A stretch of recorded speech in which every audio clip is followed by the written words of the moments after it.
My dear students, আশা করি তোমরা সবাই ভালোই আছো।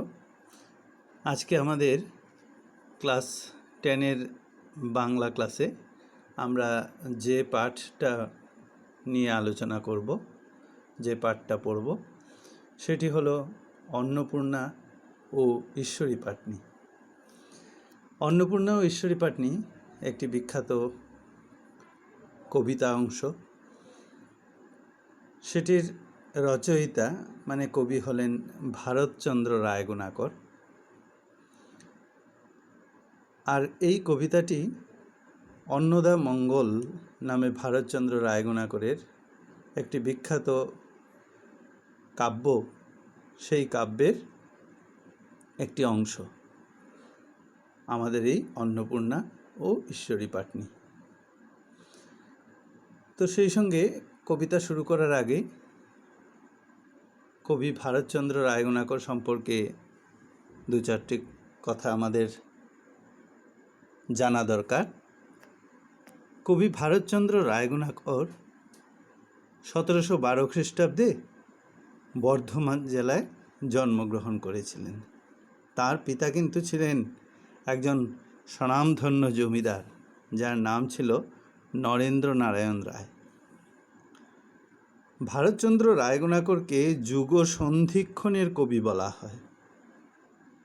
আসলে ভারতচন্দ্র রায়গুণাকরের হাত ধরেই এই আধুনিক কবিতার যুগের সূচনা।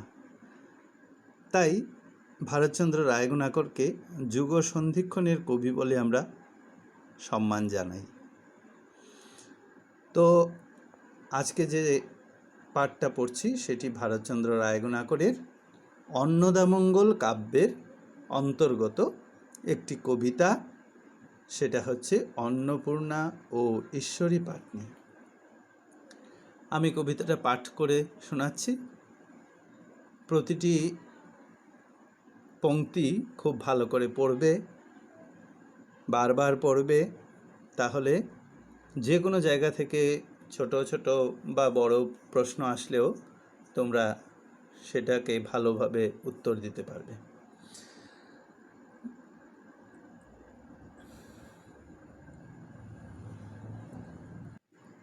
তো কবিতাটা আমি পড়ছি, তোমরা মন দিয়ে শুনবে, তারপরে তোমরাও সেভাবে বাড়িতে অভ্যাস করবে। অন্নপূর্ণা উত্তরিলা গাঙ্গিনীর তীরে, পার করো বলিয়া ডাকিল পাটনিরে। সেই ঘাটে খেয়া দেয় ঈশ্বরী পাটনি, তরায় আনিল নৌকা বামা স্বর শুনি। ঈশ্বরীরে জিজ্ঞাসিল ঈশ্বরী পাটনি, একা দেখি কুলবধূ কে বট আপনি। পরিচয় না দিলে করিতে নারী পার, ভয় করি কি জানি কে দেবে ফের ফার। ঈশ্বরীরে পরিচয় করেন ঈশ্বরী, বুঝহ ঈশ্বরী আমি পরিচয় করি। সব বিশেষণে সবিশেষ কহিবারে পারি, জানহ স্বামীর নাম নাহি ধরে নারী। গোত্রের প্রধান পিতা মুখ বংশজাত, পরম কুলীন স্বামী বন্দ বংশ খ্যাত। পিতামহ দিলা মোরে অন্নপূর্ণা নাম, অনেকের পতি তেই পতি মোর বাম। অতি বড় বৃদ্ধ পতি সিদ্ধিতে নিপুণ, কোনো গুণ নাই তাঁর কপালে আগুন। কুকথায় পঞ্চমুখ কণ্ঠ ভরা বিষ, কেবল আমার সঙ্গে দ্বন্দ্ব অহর্নিশ। গঙ্গা নামে সতা তার তরঙ্গ এমনই, জীবন স্বরূপা সে স্বামীর শিরোমণি।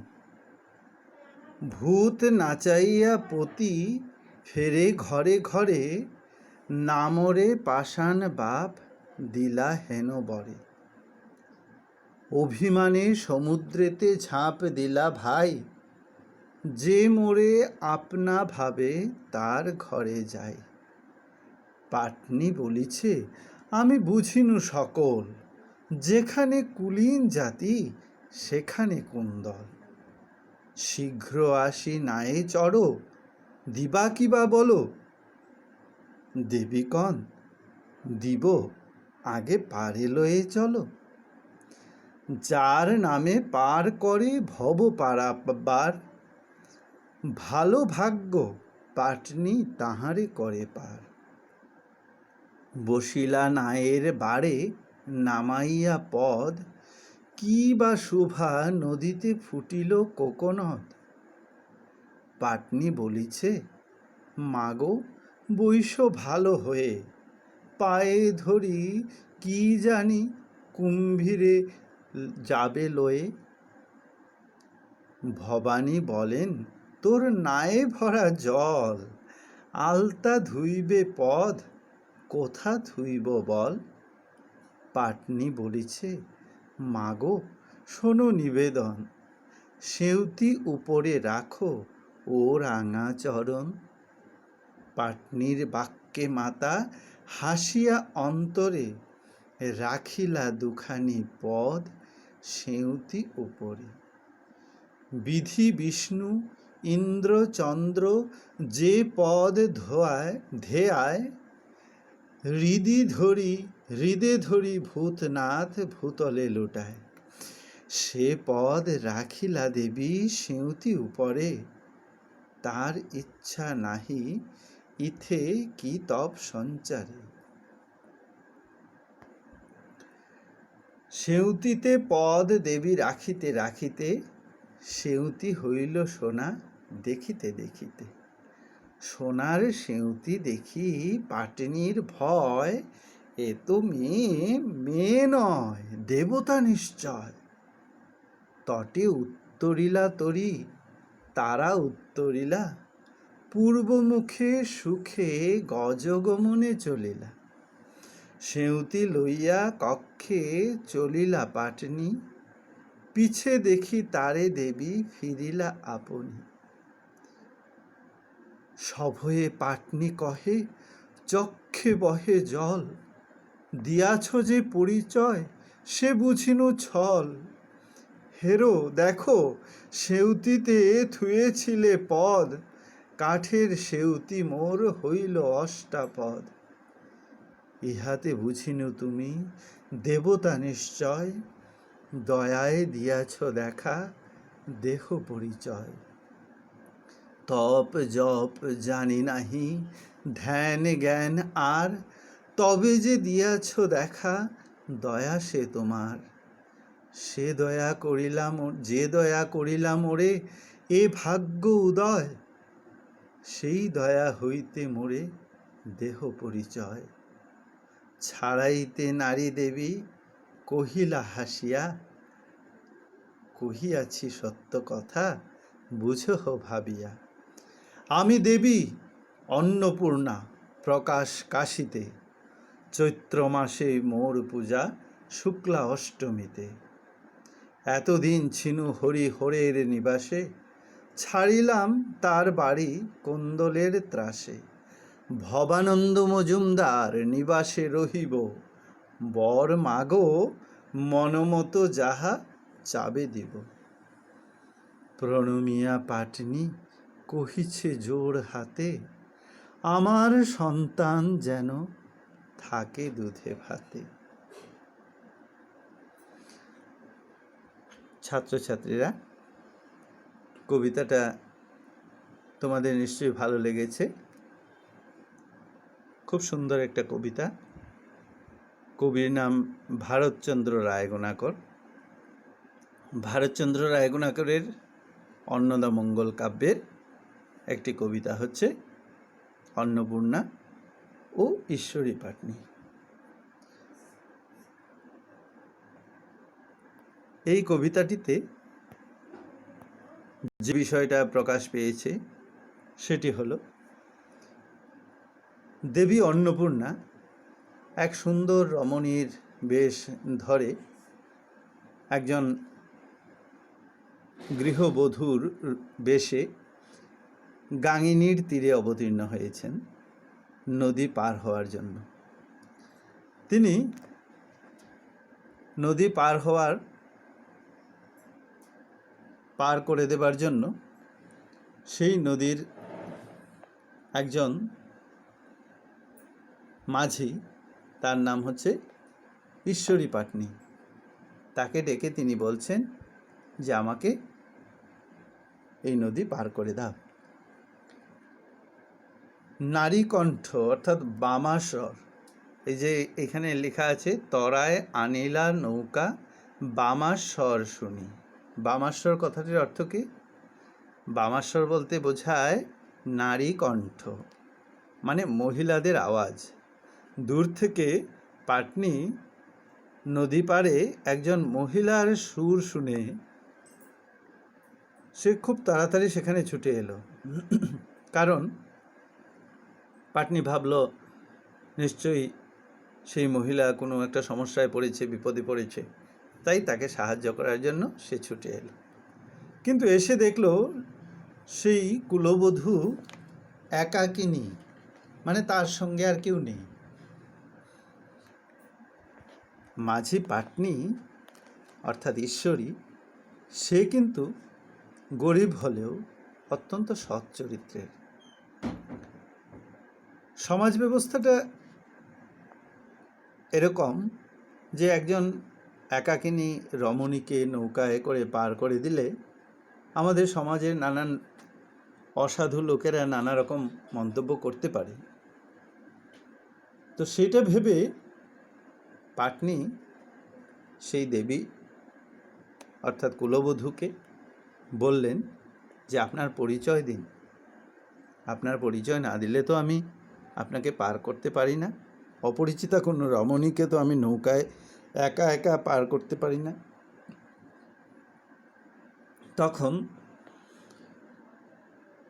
সেই কুলবধূ তিনি তার পরিচয় এইভাবে দিলেন। তিনি বললেন যে তার পিতা মুখবংশীয় এবং স্বামী বন্দবংশীয়, উভয়ই কুলীন ব্রাহ্মণ, আর তাই কুলীন গৃহবধূদেরও এত যন্ত্রণা। কুলীন ঘরে নানা রকম সংস্কার কুসংস্কার এগুলোর কারণে নানান যন্ত্রণা, সেটা তিনি বোঝাতে চাইছেন। তার পিতামহ তাকে নাম দিয়েছেন অন্নপূর্ণা, আর যার সঙ্গে তার বিয়ে হয়েছে সেই স্বামী সারাদিন শুধু কুকথায় পঞ্চমুখ হয়ে থাকে। তার কপালে আগুন ছাড়া এমন কোনো বিশেষ গুণ নেই, আর তার কণ্ঠ ভরা বিষ। তাই এমন স্বামীর সঙ্গে তিনি ঘর করতে চান না। আর সেই স্বামী এবার আরেক সমস্যা তৈরি করেছেন। তিনি গঙ্গা নামে একজন সতা অর্থাৎ সতীন, সতীন মানে একজন স্বামীর একের বেশি স্ত্রী যদি হন তাহলে ওই স্ত্রীদেরকে একজনকে আরেকজনের সতীন বলা হয়। তো গঙ্গা নামে একজন সতীনকে তিনি ঘরে নিয়ে এসেছেন। তো এই যন্ত্রণার মধ্যে তিনি আর থাকতে চান না, তাই তিনি ঘর ছেড়ে বেরিয়ে এসেছেন। তো দেবী ছদ্মবেশী অন্নপূর্ণা অর্থাৎ সেই কুলবধূ তাকে অসহায় অবস্থায়, এবং তিনি খুব অসহায় অবস্থায় আছেন সেটা বুঝতে পেরে পাটনি অর্থাৎ ঈশ্বরী পাটনি, তার নাম হচ্ছে ঈশ্বরী, সে তাকে তার নৌকায় এসে বসতে বলল। তো দেবী সেখানে এসে বসলেন, তার নৌকায় এসে বসলেন। কিন্তু নৌকার মধ্যে জলে ভরা, অর্থাৎ নৌকাটা ফুটো ছিল, নদীর জল একটু একটু করে ঢুকে বেশ খানিকটা জল হয়ে গেছে। তো দেবীর পায়ে সুন্দর করে আলতা পরানো, তাই তিনি পাটা নৌকার বাইরে রাখলেন। মাঝি বলছে, মাগো পাখানি ভেতরে নিয়ে এসো, না হলে কখনো কুম্ভীরে এসে নিয়ে যেতে পারে, কামড় দিয়ে তোমাকে টেনে নিয়ে যেতে পারে, তাই পাটা ভেতরে রাখো, নৌকার ভেতরে। তো দেবী বলছেন, আমি নৌকার ভেতরে কী করে রাখবো, তোমার নৌকার ভেতরে তো জল। তো ঈশ্বরী পাটনি তখন তার সেঁউতি মানে হচ্ছে যে যন্ত্র দিয়ে, মানে যে একটা কি বলবো, যন্ত্রের মতোই, সেটা দিয়ে নৌকার ভেতরের জলকে সেচন করে বাইরে ফেলা হয়, ঠিক আছে, নৌকা থেকে জল বের করা হয়, সেটাকে সেঁউতি বলে। সেটা কাঠের হাতল লাগানো থাকে, সেই সেঁউতিটাকে লম্বা করে আড়াআড়িভাবে ফেলে দিলেন এবং বললেন, মা তুমি এর উপরে পা রাখো। তো দেবী অন্নপূর্ণা, তিনি ধন সম্পদের অধিষ্ঠাত্রী দেবী। আজকে ঈশ্বরী পাটনির ভাগ্য ভালো যে এমন একজনকে সে পার করে দিচ্ছে নদী,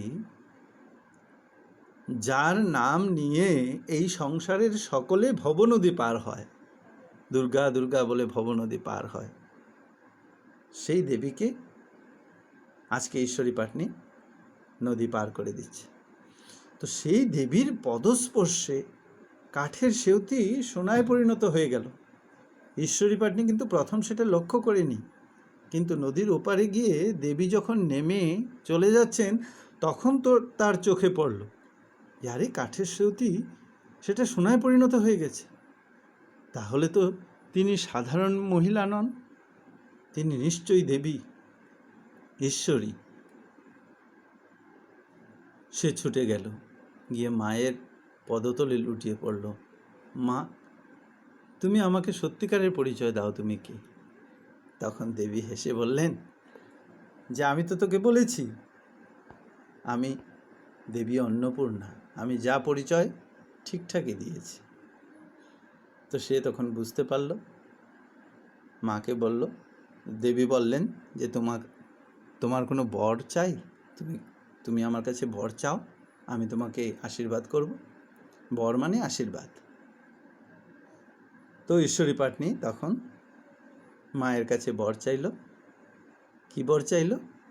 যে আমার সন্তান যেন থাকে দুধে ভাতে, মানে তার সন্তান যেন দুধে ভাতে জীবন অতিবাহিত করতে পারে। অতি সাধারণ বর, কিন্তু সাধারণ ঘরের ঈশ্বরী পাটনি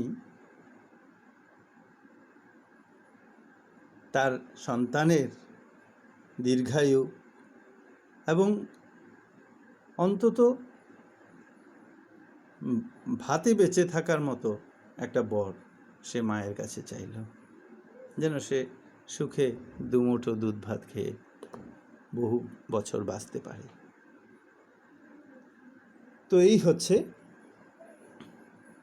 অন্নপূর্ণা ও ঈশ্বরী পাটনি কবিতাটি।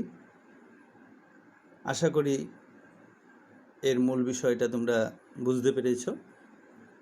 কবিতাটা আরও কয়েকবার পড়বে, কবিতাটা বেশ কয়েকবার পড়লে তোমাদের এই কবিতাটার অর্থ আরও স্পষ্ট হবে, বুঝতে সুবিধা হবে, এবং তার থেকে ছোট ছোট বিভিন্ন প্রশ্ন আসে, সেই প্রশ্নগুলোর উত্তর দিতেও তোমাদের সুবিধা হবে।